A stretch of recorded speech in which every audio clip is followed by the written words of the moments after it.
খুলনা রূপসা আনন্দনগরের কসাই আবুল খায়ের লস্কর ইটের টুকরা দিয়ে চায়ের দোকানদার দিন মোহাম্মদ ঢালিকে আহত করলে স্থানীয় লোকজন চায়ের দোকানদার দিন মোহাম্মদ ঢালিকে রূপসা উপজেলা স্বাস্থ্য কমপ্লেক্সে আনলে দিন মোহাম্মদ ঢালিকে চিকিৎসক মৃত বলে ঘোষণা করে।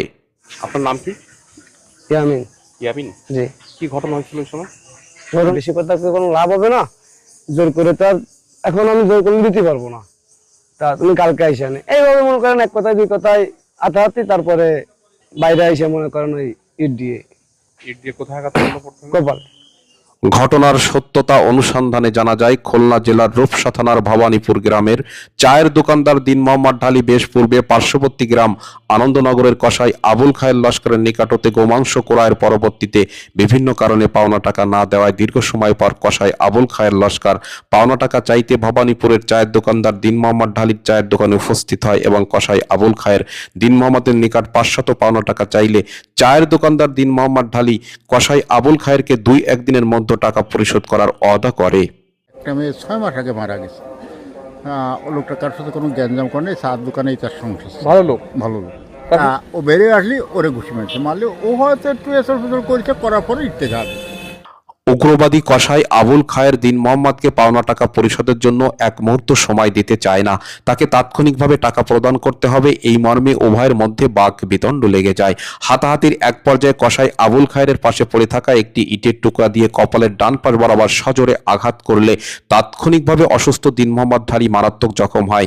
স্থানীয় অনেকেই দূর হতে ঘটনা দেখে দিন মোহাম্মদের কাছে সাহায্যের জন্য ছুটে আসে এবং রক্তাক্ত অবস্থায় দিন মোহাম্মদকে চিকিৎসার জন্য স্থানীয় স্বাস্থ্য কমপ্লেক্সে নেওয়া হয়, যেখানে দিন মোহাম্মদের প্রাণবায়ু নিভে যায়। তাৎক্ষণিকভাবে লোকচক্ষুর আড়ালে হামলাকারী কসাই আবুল খায়ের ঘটনাস্থল থেকে পালিয়ে যেতে সক্ষম হয়।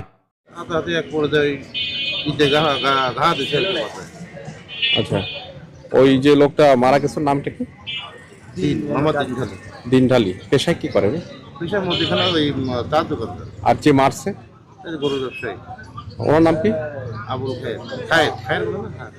হত্যাকারী কসাই আবুল খায়ের পার্শ্ববর্তী নিজ গ্রাম আনন্দনগরের কসাই নামে পরিচিত, যার ব্যাপারে খোঁজ খবর নিয়ে জানা যায় আবুল খায়ের একজন বদমিজাজি মানুষ, কথায় কথায় রেগে যাওয়াই তার স্বভাব, যার ফলে দিন মোহাম্মদের কথায় আবুল খায়ের লস্কর রাগান্বিত হয়ে দিন মোহাম্মদের উপর ইটের টুকরা দিয়ে আঘাত করলে পরবর্তীতে তার মৃত্যু হয়। আসামি আবুল খায়ের লস্করকে গ্রেপ্তার করতে না পারায় এলাকার মানুষ ফুঁসে উঠেছে। তারা দাবি তুলেছে আসামি আবুল খায়েরকে অতি দ্রুত গ্রেপ্তার করে বিচারের মুখোমুখি করতে হবে। কসাই, দুর্বৃত্ত কসাই আবুল খায়ের, আনন্দনগর নিবাসী আবুল খায়ের আমার চাচাতো ভাই দিন মোহাম্মদের দোকানে এসে তার পাওনা টাকা দাবি করে। তারপরে এক পর্যায়ে কথার বাকবিতণ্ডে জড়িয়ে পড়ে। হঠাৎ করে অচেতন অবস্থায় দিন ভাইকে আবুল খায়ের নামের কসাই আঘাত করে, ঘুষি মারে। ঘুষি মারার পরে তারপরে দিন ভাই বেরিয়ে আসার পরে তার সঙ্গে হাতাহাতি হয়। এক পর্যায়ে হাতাহাতির পর্যায়ে পাশে একটা ইট দিয়ে তার মাথার বাম সাইডে আঘাত করে। ভবানীপুরের স্থানীয় লোকজনের সাথে কথা বলে জানা যায়, চায়ের দোকানদার দিন মোহাম্মদ নিরীহ প্রকৃতির মানুষ, কারোর সঙ্গে কোনো বিষয় নিয়ে কখনো কেয়াস গ্যাঞ্জামে যায় না।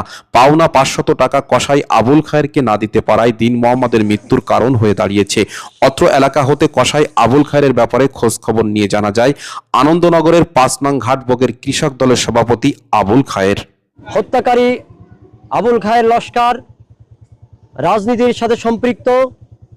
উনি কৃষক দলের সভাপতি, 5 নং ঘাটবগ ইউনিয়নের রাজনীতির সাথে জড়িত বিধায় রাজনৈতিক একটি প্রভাব খাটিয়ে উনি বাঁচার চেষ্টা করছে। রাজনীতির ছত্রছায়ায় এই মামলা যেন ঢেকে না যায়, আমরা প্রশাসনের দৃষ্টি আকর্ষণ করছি। চায়ের দোকানদার দিন মোহাম্মদ ঢালির এলাকার অনেকেই কসাই আবুল খায়ের ব্যাপারে গণমাধ্যমের কাছে তথ্য প্রদান করে, এই মর্মে যে আবুল খায়ের কসাই চায়ের দোকানদার দিন মোহাম্মদ ঢালির উপর আক্রমণের পরে মৃত্যুর ঘটনার বিষয়টি সকলের মনেই দাগ কেটেছে। চায়ের দোকানদার দিন মোহাম্মদ অত্র এলাকার সরল সোজা নিরীহ প্রকৃতির একজন মানুষ হিসাবে পরিচিত ছিল। এ ঘটনায় মৃত ব্যক্তি দিন মোহাম্মদকে খুলনা মেডিকেল কলেজের ফরেনসিক মেডিসিন বিভাগ হতে পরীক্ষা শেষে তার আপনজনের কাছে লাশ হস্তান্তর করা হয়। এ ঘটনায় একজনকে আসামি করে রূপসা থানাতে একটি হত্যা মামলা দায়ের করা হয়েছে, মামলা নং 7। উক্ত ব্যাপারে মামলার তদন্তকারী অফিসার SI হাসানুজ্জামান দৈনিক জনসংলাপকে নিশ্চিত করেছেন।